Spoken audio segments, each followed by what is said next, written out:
A bolt of fear shot through Catherine, and she pulled Jade off her breast to get a closer look. It didn't look like the blood was coming from Jade's mouth. Instead, it seemed to be coming from Catherine's milk ducts. She was relieved the baby was okay, but what in the world was going on with her? She called for John and jumped up from the couch to hand him their baby. Then she called her doctor and said she needed an appointment right away. The nurse said she could squeeze her in the next day.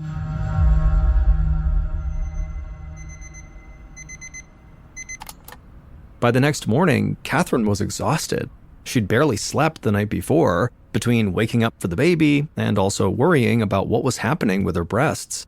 If it wasn't for the pain in her chest, she might have fallen asleep right there. But her doctor, the same OBGYN who had delivered Jade a month earlier, could not have been kinder. She asked Catherine questions about her pain and carefully examined her breast to pinpoint where the pain was coming from. She also had Catherine produce some milk for analysis in the lab. Then she smiled and explained that Catherine had mastitis, a bacterial infection that targets breast tissue, causing it to swell. The swelling put pressure on Catherine's milk ducts, which led to the pain Catherine felt when she fed Jade. It also led to the bleeding. Mastitis is a very common illness that affects many new mothers, and it's easy to fix with antibiotics. The doctor promised that once Catherine finished taking the medication for 10 days, she'd be back to normal. Catherine exhaled in relief, but something was still bothering her that she needed to share. She told the doctor that 10 years ago, she had gotten breast implants while she was working as a swimwear model in Virginia Beach, Virginia. At the time, Catherine had been excited to get them. They gave her such a full figure that she won beauty contests all over the region. But now, Catherine wondered if the procedure could have caused any problems with breastfeeding her baby. The doctor promised Catherine the infection had nothing to do with the implants. This seemed like a totally ordinary case of mastitis, and she was sure Catherine would feel better after taking the antibiotics. Catherine thanked the doctor and headed home to tell John, hopeful that she would soon feel better.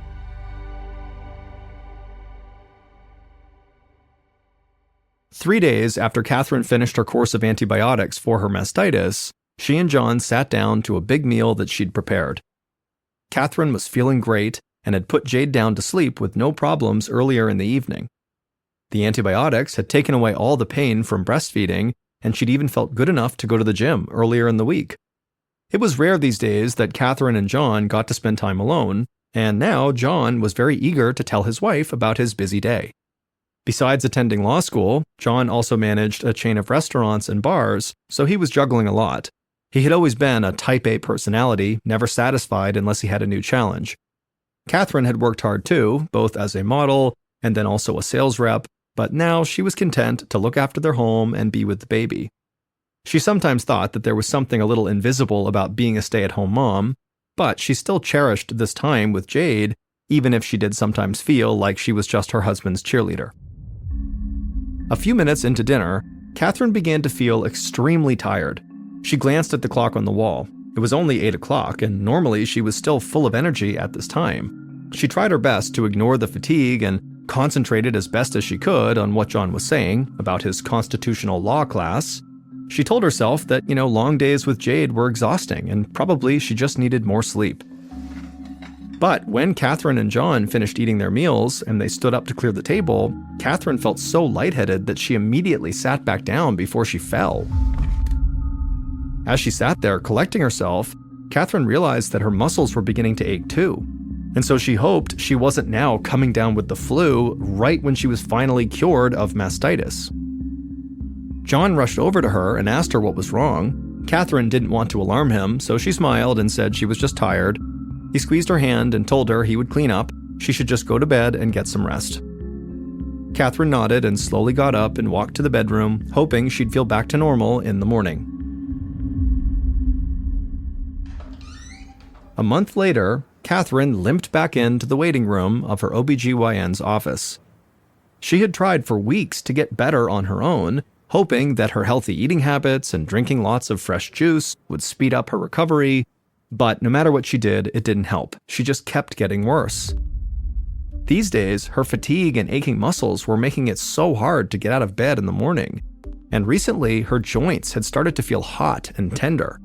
Catherine now relied on a group of friends to help her care for the baby all day and make meals, while John started handling more of the house cleaning and Jade's nightly feedings. Catherine felt so guilty. She knew that her mysterious symptoms were making John's life way harder and kind of testing his patience. John was trying to be a good husband and help out around the house, but Catherine found it impossible to keep from criticizing him when he left a dirty dish in the sink or a paper out of place. Catherine couldn't help that she was a perfectionist, and she knew it totally grated on him when she asked so much of him while saying that she was just too tired and achy to keep the house organized herself. Catherine knew something was wrong, and it probably was not mastitis. She was hoping the doctor could help her figure out what was really wrong so she could start feeling like herself again. As Catherine sat on the examining table in her hospital gown, the doctor flipped through the pages of her medical chart and told her what she saw. Catherine's vital signs were normal. Her blood work was normal. She didn't have a major disease like cancer or heart disease, and she didn't have a minor one like mastitis either. In fact, as far as the doctor could see, there was nothing physically wrong with Catherine at all. Then she asked Catherine how she was feeling mentally and if everything was all right at home. Catherine admitted that things were a bit tense these days between her and John, and she explained that her fatigue was making it really hard to take care of her baby. The doctor's expression grew serious, and she sat down next to Catherine. She suspected that her fatigue was due to postpartum depression, a condition that often afflicts new mothers and can be treated with counseling or antidepressants. Catherine was stunned. She did not feel depressed. If she was struggling emotionally, it was only because of her physical discomfort, not the other way around. She told the doctor that when she looked down at Jade and saw her baby smile, she knew that Jade was the best thing in her life. She just needed to get back in good physical shape so she could be the mother she always wanted to be. But the doctor made it clear that Catherine had it wrong. She was confident that the best way for Catherine to get better was to be treated not by her, not by the doctor's office, but by a therapist. Catherine always considered herself the kind of person who speaks up for herself. If someone didn't take her seriously, it made her angry, and she often said so. But this time, as a tired new mom in a hospital gown that didn't quite cover her back, Catherine just fell silent. She thanked the doctor for her concern and then just got up and left.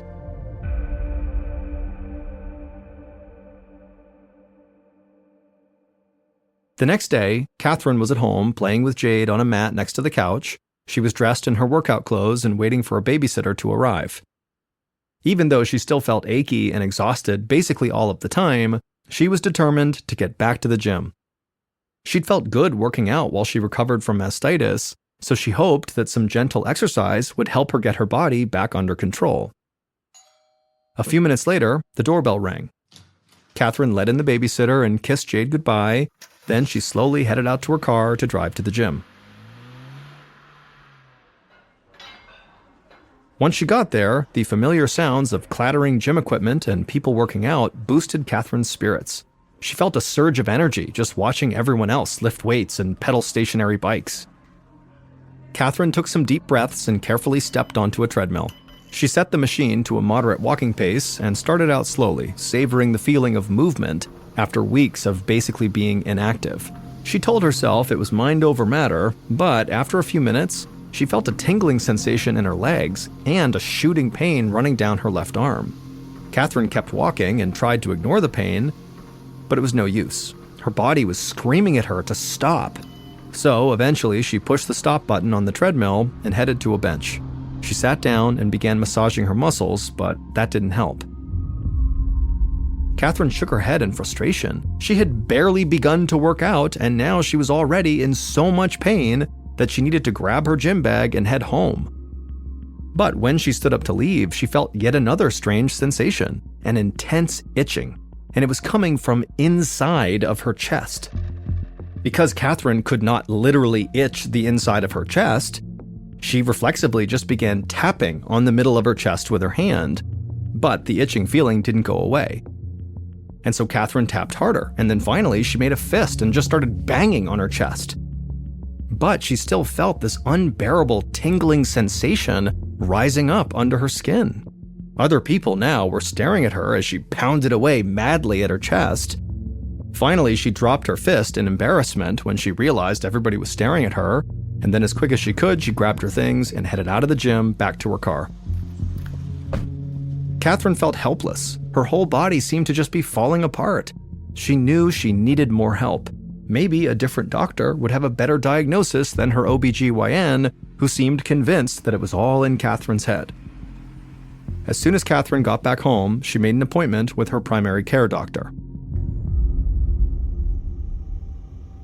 A few days later, Catherine sat on yet another examination table, this one in her primary care doctor's office. She described her original fatigue and muscle aches and bleeding nipples, but she made it clear her condition was really getting worse and worse. Now she was suffering from weakness and tingling in her limbs, and this weird constant itching inside of her chest. And Catherine was happy to see that her doctor was taking detailed notes as she spoke, and he had a focused, interested expression on his face. When she was finally done speaking, her doctor tapped his pen on his clipboard for a moment, and then he gave her a serious look. He told her he thought she had something called fibromyalgia, which is a disorder that causes pain and tenderness throughout the body and often results in fatigue. Scientists don't fully understand what causes it, he admitted, and there are no real tests for it either. Doctors tend to diagnose patients with the condition when they can't find another explanation for widespread chronic body aches. And although Catherine's doctor didn't actually say this to her, it is the case that doctors will sometimes default to this vague diagnosis, fibromyalgia, when they basically think it could actually all be in the patient's head, just like Catherine's OBGYN had suggested. Catherine's primary care doctor told Catherine that there's no cure for fibromyalgia. He said the best he could do was prescribe her a painkiller called OxyContin to help manage the symptoms. And so Catherine was relieved to finally hear that something was physically wrong with her, even though it was frightening to hear that there was no cure. But still, it didn't seem like all of her symptoms could be explained away by this fibromyalgia. And so Catherine asked if there were any more tests he could run, or anything he could do at all to try to figure out any of the underlying reasons behind her pain. But the doctor shook his head and said no, and then stood up to end the appointment. He said the OxyContin would help her feel better, and that was the best he could do. And so as Catherine left his office, she started to feel like, once again, a doctor was casually writing off her symptoms rather than seriously looking into the root cause. She didn't know if she believed the fibromyalgia diagnosis any more than the postpartum depression diagnosis, and she wasn't sure she wanted to start taking OxyContin, which can be very addictive. Because even if it did help mask her symptoms, she knew it wouldn't actually help cure the underlying reason behind them. She wanted a cure, not just a temporary fix. Still, Catherine was enough of a dutiful patient that she did go to the pharmacy and she picked up the 4 pill bottles that were waiting for her, just in case. 2 months later, Catherine laid on the couch, completely exhausted. She had decided to follow her intuition and not take the OxyContin, but now her symptoms were getting so much worse. The aches were deeper in her muscles, the joint pain felt hotter and sharper, the numbness, tingling, and itching inside of her chest were nearly constant. On top of that, she was getting more tired than ever. She had just put Jade to bed, and now she didn't even have the energy to make dinner. So John was heating up some leftover pizza for them to eat. Catherine eventually heard the beep of the microwave, and so she dragged herself out to the kitchen. She winced in pain as she sat at the table while John silently served them their food. Catherine could tell he was mad, but she didn't really know what to say, so she just sat there quietly while they ate, and then she got up to do the dishes. But Catherine was in so much pain that she had to grip the side of the counter for support. John watched her silently and just shook his head. Then he told her that she had been complaining of aches and weakness for months, but she refused to do anything about it. 2 doctors had given her a diagnosis, but she had just rejected both and refused to follow their advice. He was exhausted too, and at his wit's end, trying to understand what was going on with his wife. In fact, he wasn't even sure there was anything actually wrong with her. Before she could say anything, John turned and walked out of the room. Catherine stood at the counter for another minute and then stumbled to a kitchen chair and just sat there crying for what felt like hours. Finally, she stopped crying and dried her face off with a napkin and told herself that she couldn't give up yet. Maybe there was still an answer for her out there, and even if she didn't have her husband's support, she'd continue to look for answers alone. She had to keep trying for Jade.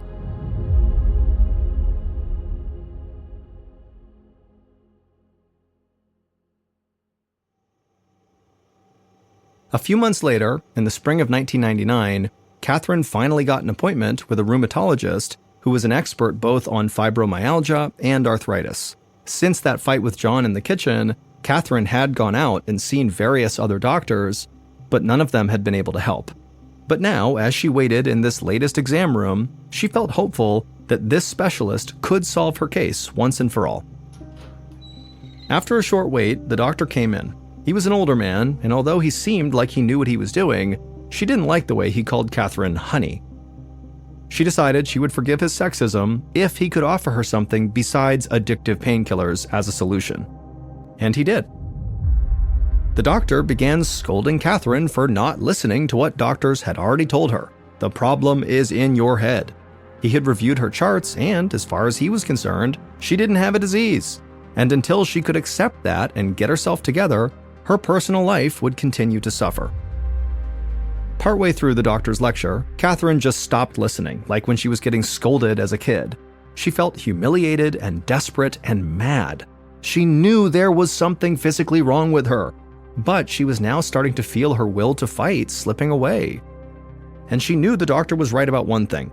Her marriage was crumbling under the weight of her sickness. Catherine pushed herself up from her chair and silently left the office. She walked slowly to her car, having to stop periodically to lean against the wall to rest.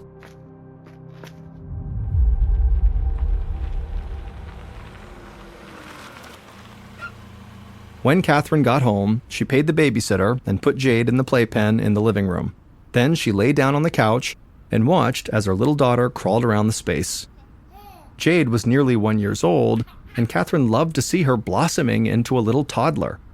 But watching from the couch also made Catherine feel guilty and totally inadequate. She wanted to play with her little girl and crawl around on the floor with her, but she just couldn't.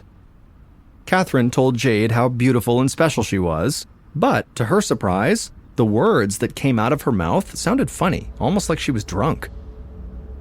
She sat up straight and tried to speak normally, but again, the words that tumbled out were ragged and slow. And so Catherine thought to herself, oh my God, I can't even talk anymore. Catherine started to feel a rising sense of panic. If her symptoms got much worse, she wouldn't be able to care for her baby at all. As the sun faded, Catherine managed to feed Jade and get her to sleep. She promised herself that she would clean up the baby's mess in the living room, but first she just needed to lay back down on the couch. An hour later, the front door opened and her husband, John, walked in. Catherine was still laying on the couch, tucked underneath a blanket, and she could immediately feel her husband's disapproval as he stared at her and then also at the messy room all around her.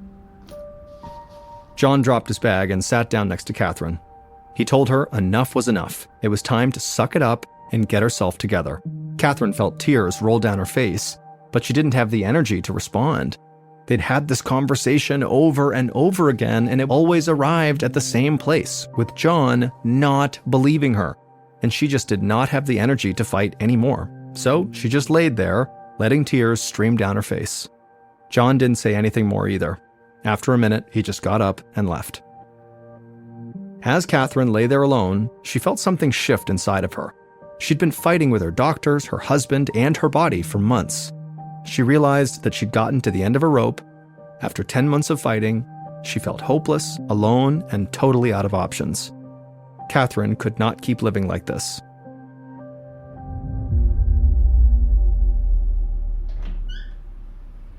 That night, Catherine dragged herself into the bathroom and opened the medicine cabinet to get her toothbrush. Her 4 unopened bottles of OxyContin were standing on the glass shelf. She realized the pills would be more than enough to end her life. Catherine closed the cabinet, hobbled over to the bed, and crawled under the covers. As she tossed and turned, she kept thinking about those bottles of OxyContin. She looked over at John, who was sound asleep. She didn't want to leave him and Jade alone, but she just couldn't bear the pain anymore. She was done. Tonight, she would sleep beside her husband for the last time. The next day, she'd make sure Jade was with someone, and while John was at law school, she would overdose on her pills. Catherine closed her eyes, satisfied that she finally had a plan. Then she fell into a deep sleep. But as she slept, Catherine had a strange dream. A jumble of images flickered through her mind, like some broken film reel. She couldn't make sense of what they meant, and then she heard a voice. It was deep and powerful and cut through all the chaos of her dream. The voice told her that there was something poisonous growing inside of her that needed to come out. Catherine bolted upright, her heart pounding in her chest. The dream felt so real that suddenly she felt like she could taste poison in her mouth. Catherine suddenly knew that she had just gotten a message that could save her life. The next day, Catherine sat in the waiting room of yet another doctor's office. This time, she was meeting with a surgeon named Susan Kolb. The voice in Catherine's dream had told her that whatever this poison was in her body, it needed to come out, like be surgically removed. And Catherine was almost positive she knew what it was. Now she just needed to convince a surgeon to actually perform the surgery. Catherine described her symptoms to the surgeon for what felt like the millionth time. When she mentioned the shooting pain in her arm, Dr. Kolb stopped her. She said she'd seen those symptoms before, and they weren't caused by postpartum depression or fibromyalgia. Dr. Kolb was pretty sure she knew what was making Catherine sick. It was exactly what the voice in Catherine's dream had said it was. But there was no way to know for sure without actually doing surgery. She needed to visually confirm her diagnosis, and no amount of imaging from MRI or CT scans would be enough. She would have to cut Catherine open in the hope that she was right, exposing her to all the risks of surgery from bleeding to infection to organ damage. Catherine felt a surge of fear and also hope. The prospect of undergoing serious surgery was terrifying, but far less so than the prospect of continuing to get weaker and sicker. So she took a deep breath and told Dr. Kolb to please schedule her for the soonest available time slot.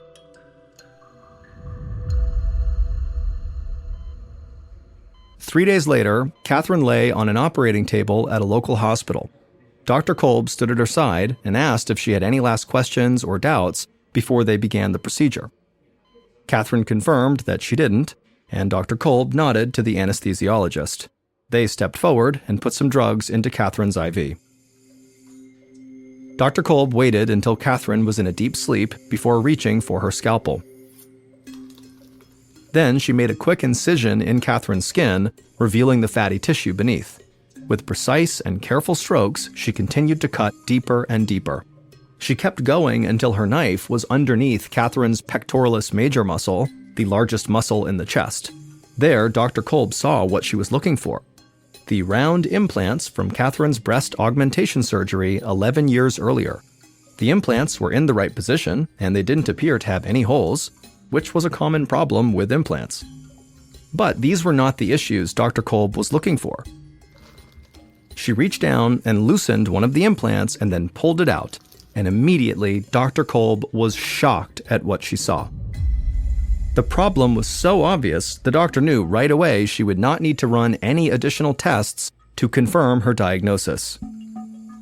The implant was supposed to be full of clear saline liquid that normally keeps it round and firm, but instead, the liquid inside of Catherine's implant was pitch black and full of tiny floating particles. Dr. Kolb quickly switched to the other side of Catherine's chest and removed the second implant, and it too was also black and full of particles. Dr. Kolb told her astonished surgical team that she had found what was making Catherine sick, and the cause was as shocking as it was unlikely.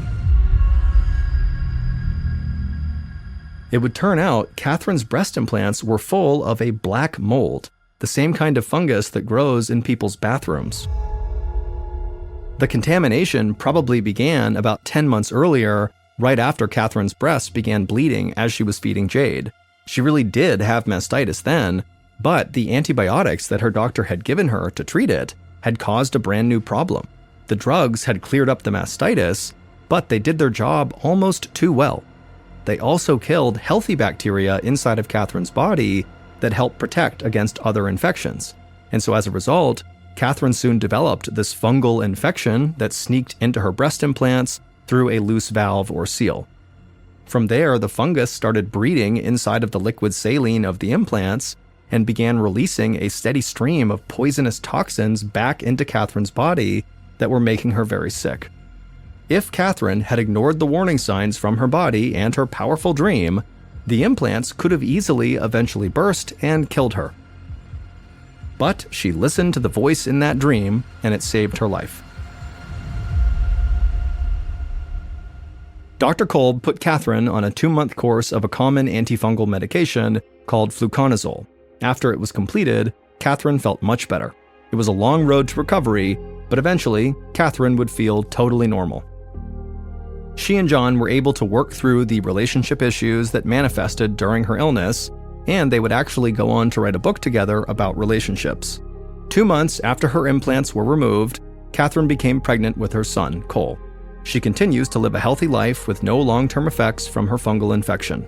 The FDA now requires that breast implant manufacturers include prominent boxed warnings and updated recommendations designed to detect leaks in the implants.